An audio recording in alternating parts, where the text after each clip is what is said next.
The 3,488 kilometers line of actual control between India and China may be quiet, but true peace remains elusive.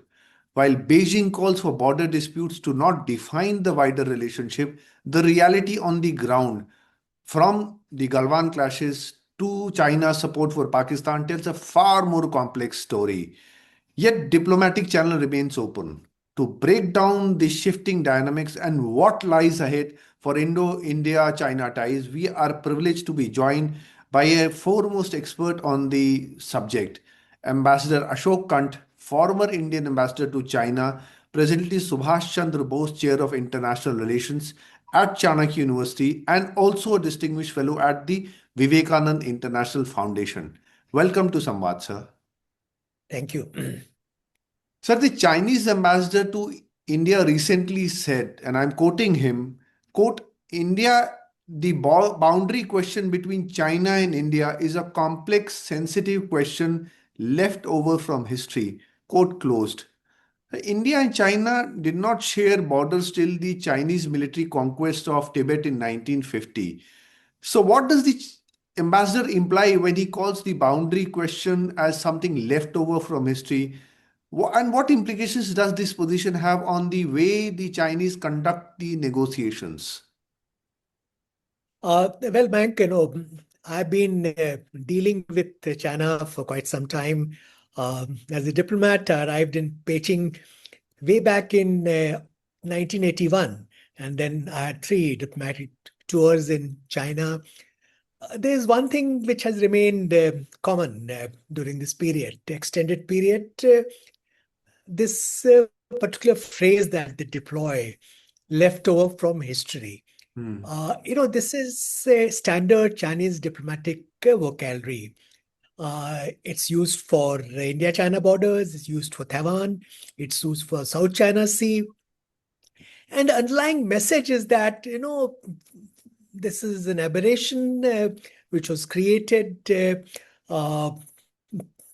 by colonial masters, for instance, in case of India-China border, and essentially, history on China's side. And their claim is correct. They disregard some basic facts.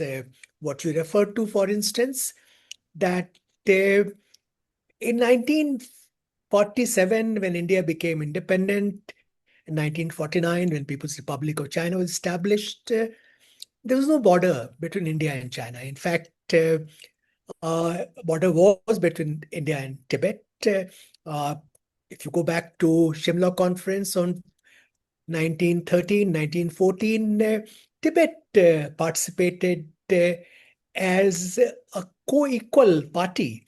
The Tibetan representative, Longchen Satra, was plenipotentiary on par with Henry McMahon and the Chinese representative. This changed when there was conquest of Tibet by China in 1951, thereabouts, and China became our neighbor. But harking back to history doesn't take us anywhere. In fact, for extended periods, we conducted border negotiations on basis of our respective narratives.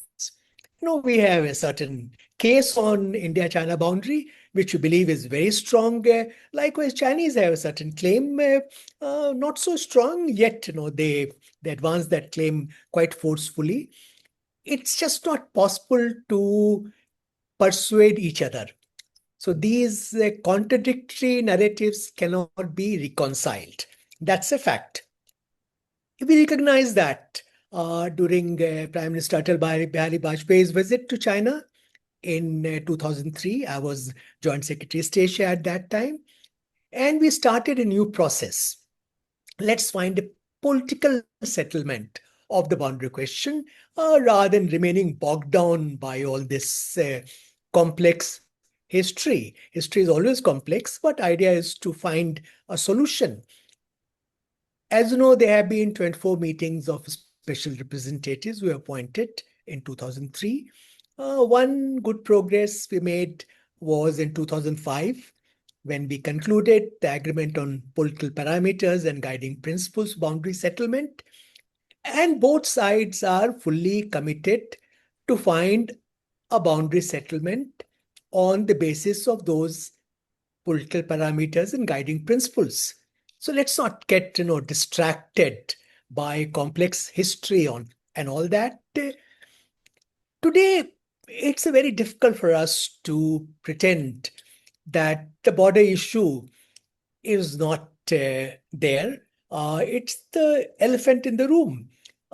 Before Galwan, it has receded somewhat to the background, but after what happened in Eastern Ladakh in summer of 2020, and more specifically, what happened on the night of 15-16 June 2020, when, as you know, there was a clash resulting on 20 fatalities on our side and unknown number of casualties on Chinese side.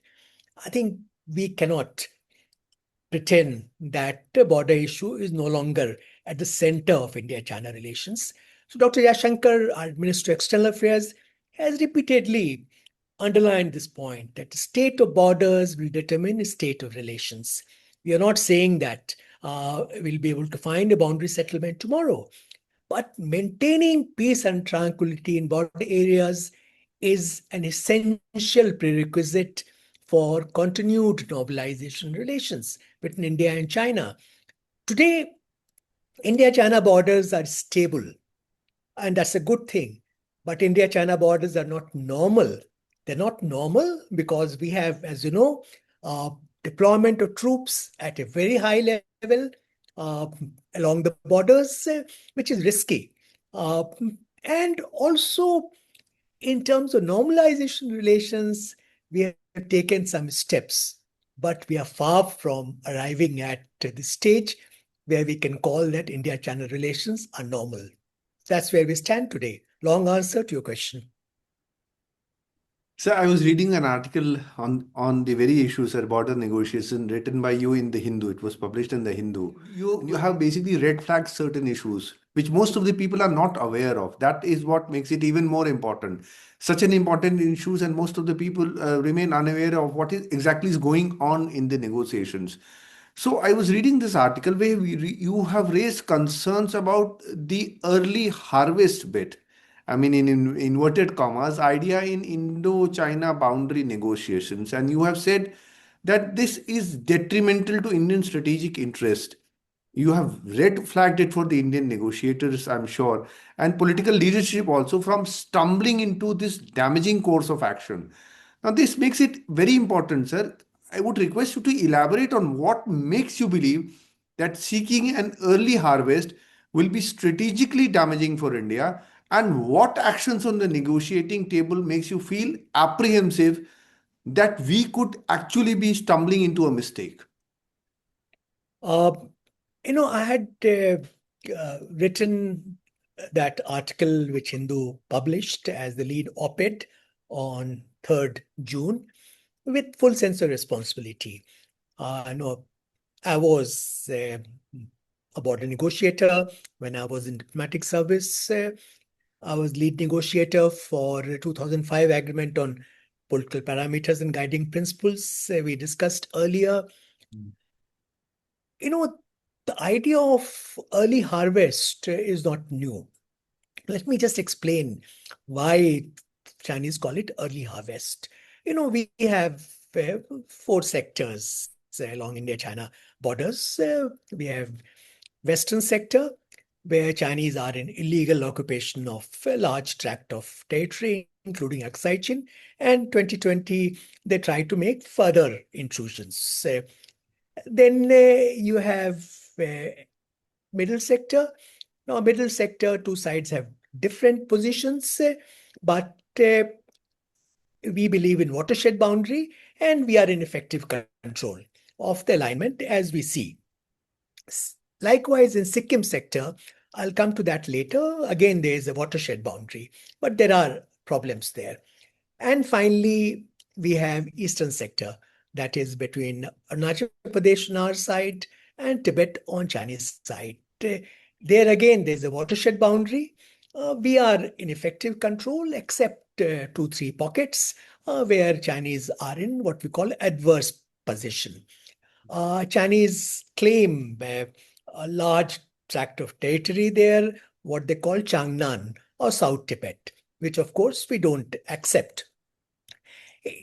When we were negotiating the agreement of 2005, both sides agreed that a piecemeal sector by sector approach will not work because final settlement will involve making cross-sectoral concessions.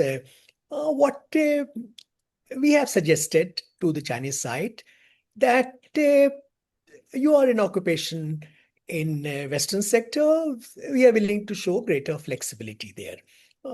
We will proceed on the basis of reality, and there are other principles which are included in 2005 agreement. In Eastern sector, you have to show much greater flexibility because we are absolutely no position to show much flexibility there.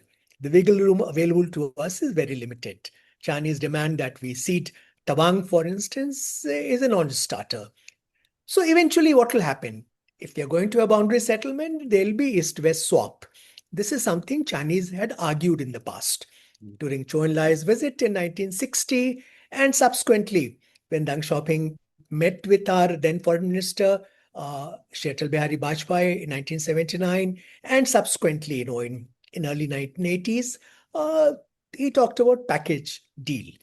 That, basically same thing that, we'll concede in the East, you concede in the West, and within this large adjustment, there'll be some small adjustments, and we have a packet settlement. That time, we were not in a position to accept, but 2005, when we're discussing, we agreed that, okay, let's have packet settlement. Later, Chinese came up with this idea of early harvest, that, other sectors are difficult. Sikkim sector is more tractable because both sides agree that the 1890 convention between Great Britain and Qing China provides the basis of the alignment in that sector. So why can't we settle it first? And then we'll come to other sectors later. We rejected that. In fact, our position consistently was that, this is not acceptable for a variety of reasons. And when 2017, then Chinese ambassador Lo Chaohui made this suggestion publicly. At that time also, we were not at all receptive to the idea. And then Doklam happened soon after that, within a few months. Now, our problems are like this. Number one, as I mentioned earlier, there is clear understanding that there will be packet settlement covering all sectors of the boundary. This is enshrined in Article 3 of the Agreement of 2005. Then, proceeding purely from perspective of what is feasible, not feasible, there is no alternative to cross-sectoral give and take. So if you take out one sector going completely against the letter and spirit of 2005 agreement, you make that process more difficult. There's another understanding which is very important. We agreed on a 3-step process for boundary settlement. First step is agreement on political parameters and guiding principles. We reached that stage in 2005. Second step is a framework, agreed framework for boundary settlement. Basically, it means that, what kind of concessions they will make, what kind of concessions we will make. It's called that, meaningful adjustments in respective positions on the boundary question. No, that has not been done. We are still struggling, 21 years after, signing of 2005 agreement. Only after that we'll reach third stage, which is delineation of the boundary on the map and demarcation on the ground. Now, Chinese have jumped the gun. They are talking about demarcation. even our readout talked about delimitation. We can't scuttle the only major agreement concluded between India and China post 1947, post 49, which provides essentially, the parameters within which boundary settlement will be reached. Chinese want to sort of undermine this agreement. We should not be party to that. So this is one. Second area is that they claim that Sikkim sector is simple. We can resolve it.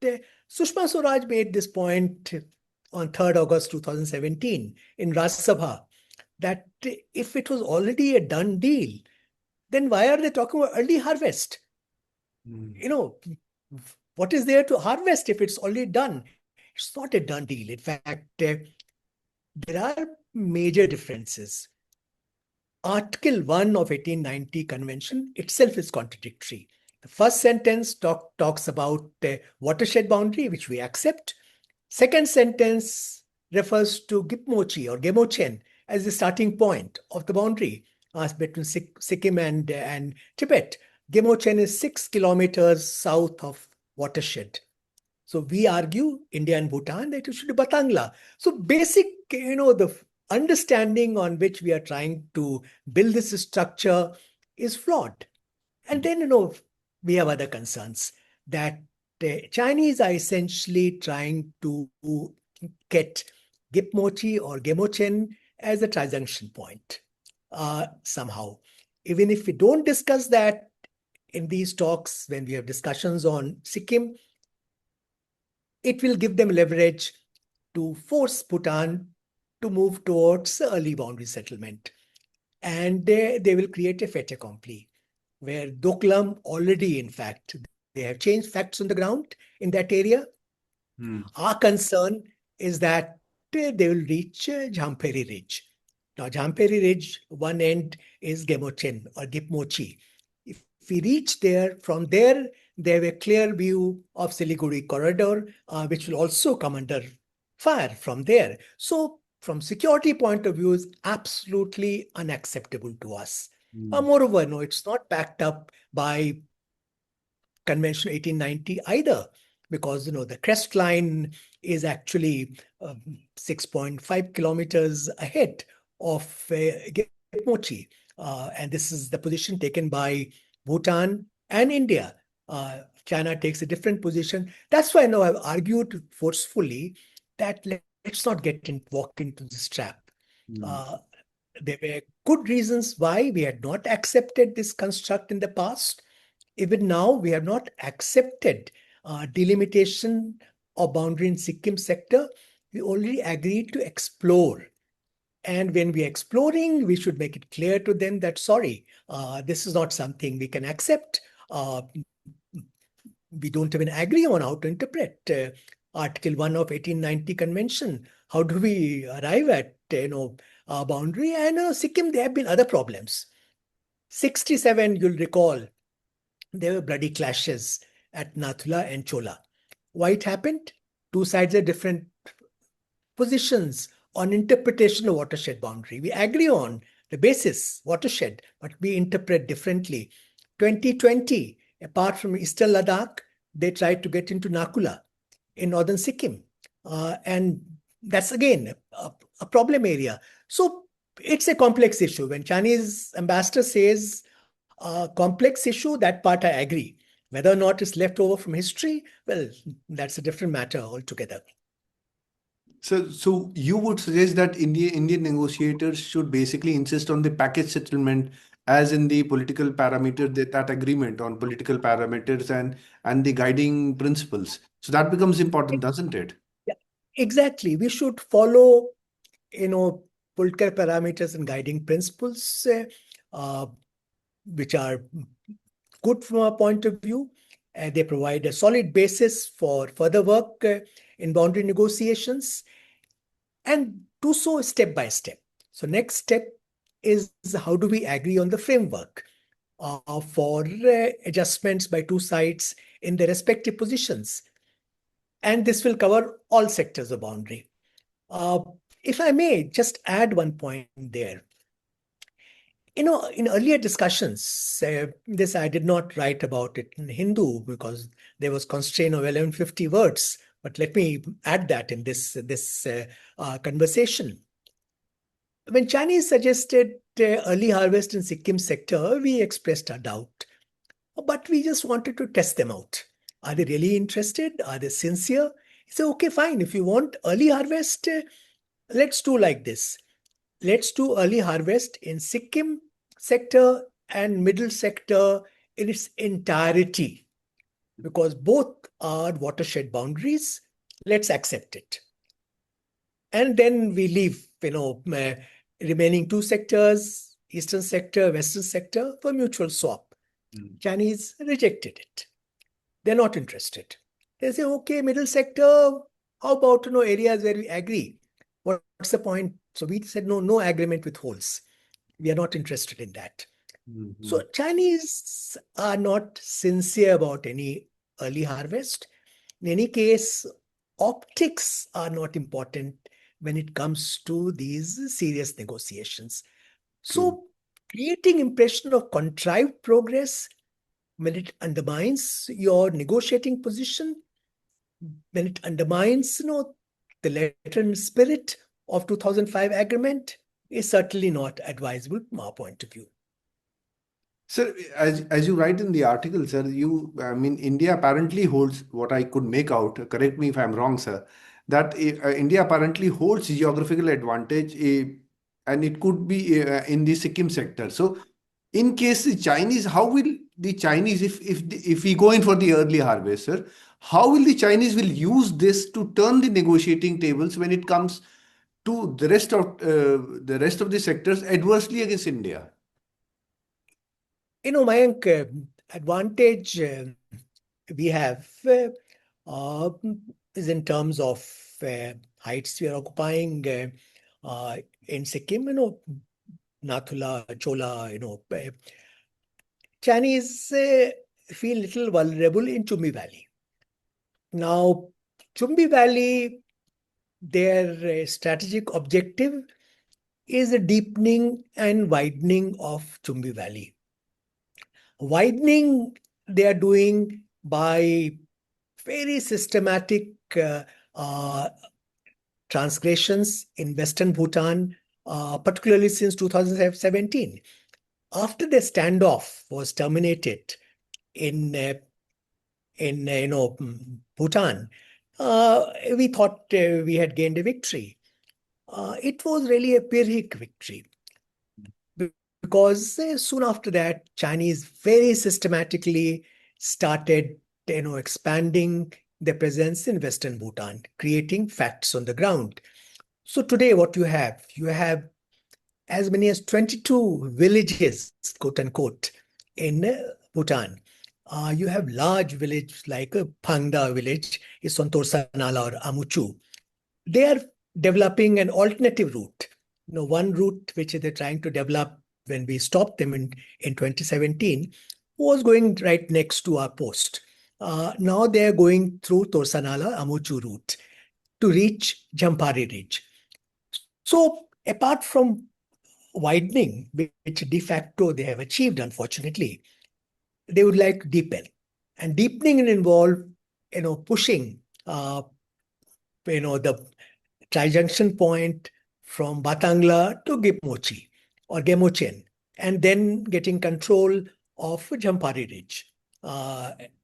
And as we discussed earlier, Jampari Ridge, Chinese occupation there will create a major, vulnerability for us. So that is not something acceptable. So these are, the facts. These are geographical facts, military fact, strategic facts. Why, this area is so important for us and also for China. Sir, I'm trying to understand the Chinese mindset. On the one hand, they talk about negotiated settlement.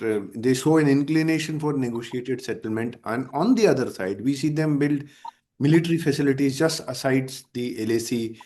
They are raising the South Tibet issues for Arunachal Pradesh, and renaming places in Arunachal Pradesh, and helping out Pakistan. We saw that in Operation Sindoor.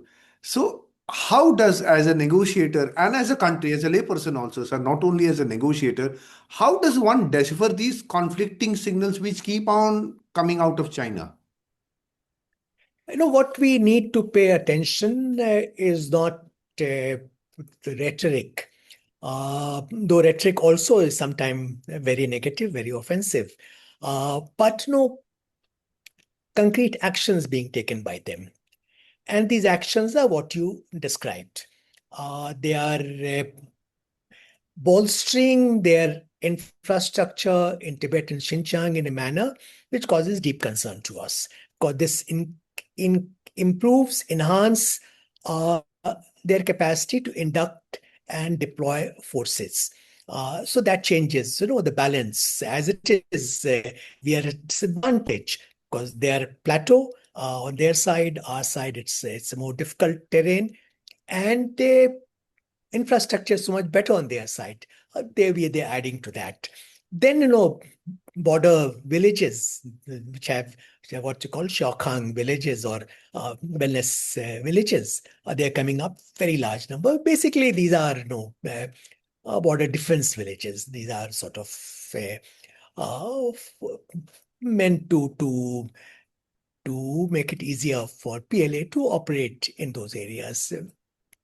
Then you refer to the way they are reiterating their claim on Arunachal Pradesh, knowing fully well that we cannot make any concessions, any meaningful or large concessions in that area.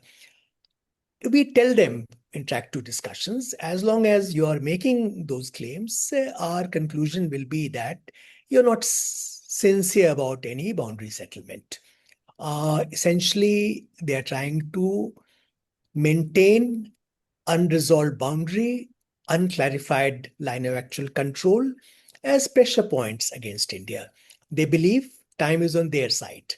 Already there's asymmetry in capabilities between India and China. They think the gap will become larger and they'll be able to sort of force us to agree to some settlement which is more favorable for them. That's not going to happen. So I don't see any realistic possibility of early boundary settlement. What we need to ensure in the meantime is to prevent any nibbling by PLA across the borders, any salami slicing by them, and making it very clear that if you do that, it's very difficult for us to proceed along the path of movement towards normalization relations, because you can't have both coexisting. Hmm. So we recently had Donald Trump. He was visiting Beijing last month, and it appears that US is gradually repositioning China as a transactional economic competitor, and that strategic rival thing, that bit is going down. So with a confident China now reaching a conceptual, basically, how should I say, sir, framework of constructive strategic stability with the United States, how should India prepare for a settlement of the LAC challenge? Do you have any principles to suggest as to how the future dialogue should be taken ahead, taken forward? Uh, there are two issues here. One, the changing dynamics of US-China relations. What you have said is absolutely correct. Uh, in second Trump administration, and especially since a very forceful Chinese response to so-called reciprocal tariffs imposed by Trump on China and other countries. At one stage, there was tariff of 145% on imports from China. China responded to retaliatory tariff and more. They imposed restrictions on, export of critical material and rare earth magnets, which really made USA blink. USA blinked, USA sought a truce, and at Busan summit in October last year, both sides formalized the truce. That process was taken forward when Donald Trump and Xi Jinping met in Beijing recently. In this summit, the clear message which comes across is what you mentioned, that USA is no longer looking at China as a strategic rival. It's more, economic competitor. It's a more kind of transactional.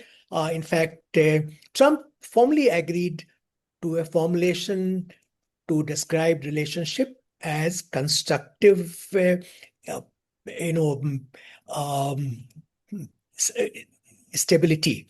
Now, Chinese have been trying to work out some kind of formulation to describe a relationship for quite some time. This, in fact, goes back to 2012 when Hu Jintao suggested something. Chinese Americans rejected. Xi Jinping suggested to Barack Obama in 2013. That time also, Americans didn't buy it. This time, Xi Jinping posed the construct of constructive strategic stability, and Trump accepted it. This is reflected in White House statement on the outcomes of the visit. This gives China an upper hand. They're very keen that no definitions should be controlled by them. In our negotiations, we are always wary of that. Chinese have been accepted by USA as a peer nation. Trump has repeatedly talked about G2 construct between USA and China. And they're no longer talking about a strategic rivalry, which in fact Trump uh, introduced that in his first term in National Security Strategy of 2017. Second one last year is very different. Now, message which comes to us that are earlier thinking about external balancing of China, expecting that somehow USA will come to our help in a crisis situation with China, I think we have to be very careful about any such assumption.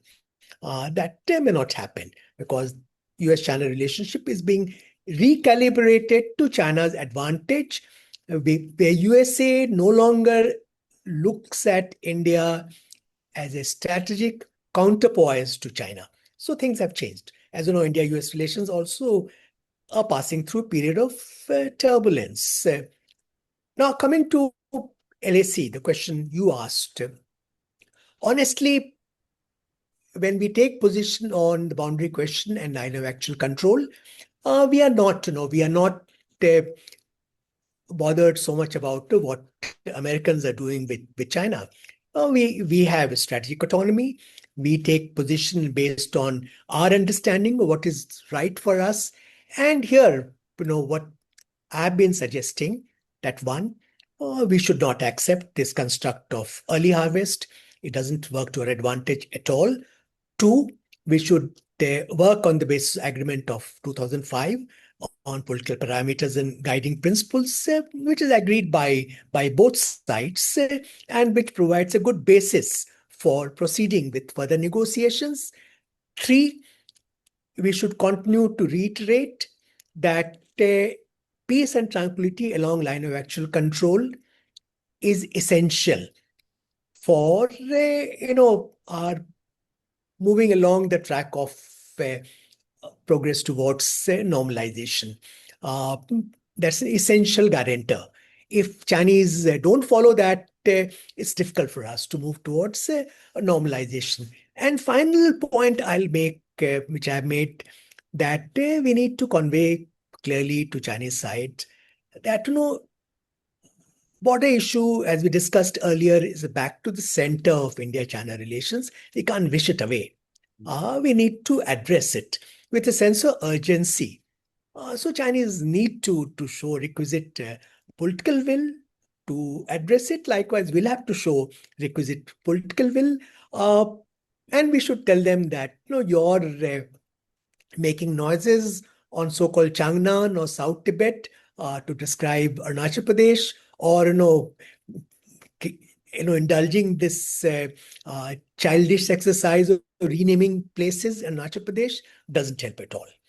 So if you're serious about seeking to improve relations, I think let's not do those things. So I think the need for serious strategic dialogue with China, where we tell them, you'd like to have good relations with you, our largest neighbor, but it has to be done in a manner which safeguards interest to both sides, where we respect each other's interests, concerns, and aspirations, where re-emergence of India and China as major countries takes place in a manner which is relatively supportive, rather than two countries being at loggerheads with each other. That doesn't help either country.